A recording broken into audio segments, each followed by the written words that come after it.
Assalamualaikum warahmatullahi wabarakatuh. Pernah tak makan mi kari? Sedap makan mi kari.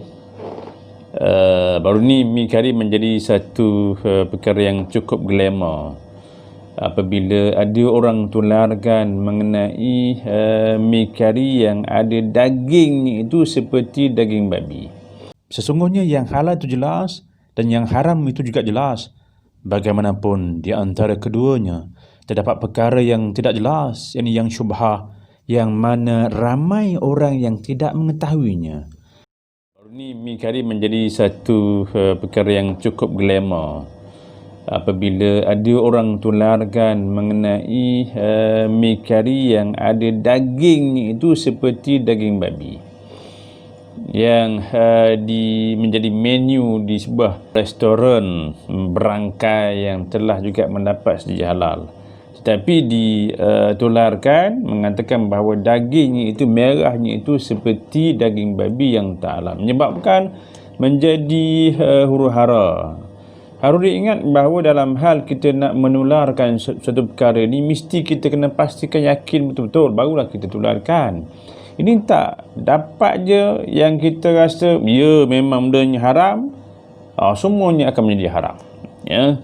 Dalam hal isu halal haram ini, kita haruslah memberikan kepercayaan kepada pihak yang berautoriti yang menentukan sama ada ianya halal ataupun haram.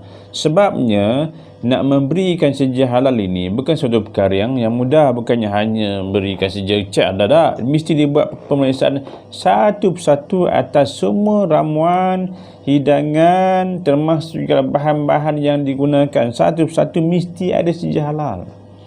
Malahan juga restoran itu juga mesti ada halal eksekutif yang duk tengok semua konsep halal daripada ladang sampailah ke atas hidangan menjemakan ini, mesti mematuhi standard dan prosedur yang ditetapkan oleh pihak JAKIM.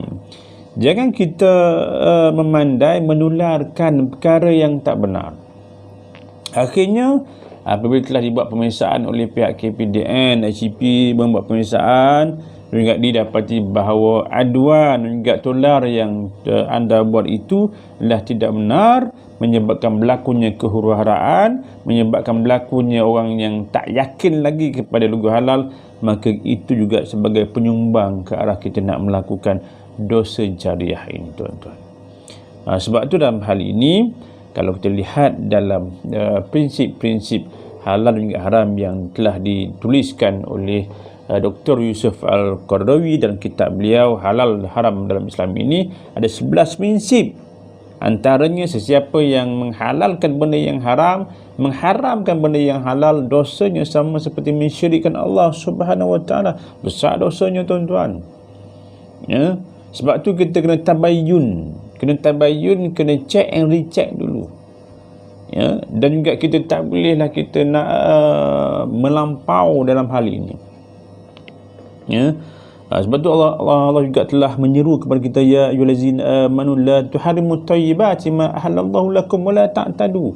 Wahai orang-orang yang beriman, janganlah kamu melampaui, mengharamkan, ya, melampau ini kita mengharamkan yang Allah halalkan yang baik-baik, wala ta'tadu, janganlah kamu melampaui batas, ya.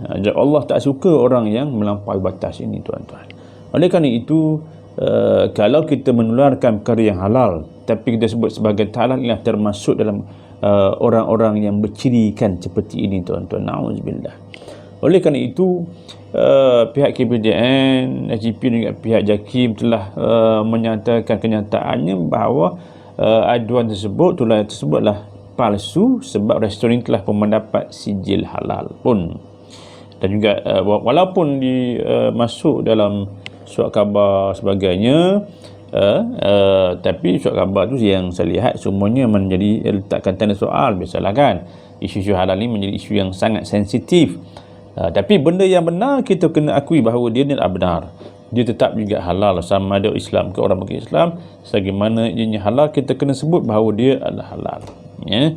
Sebab Allah sebutkan, ya ayyuhan nasu kulu mimma fil ardi halalan thayyiba. Wahai sekalian manusia, makanlah, ya, gunalah apa jua rezeki yang Allah berikan di atas muka bumi ini yang berasal dari konsep halalan thayyibah ini. ya.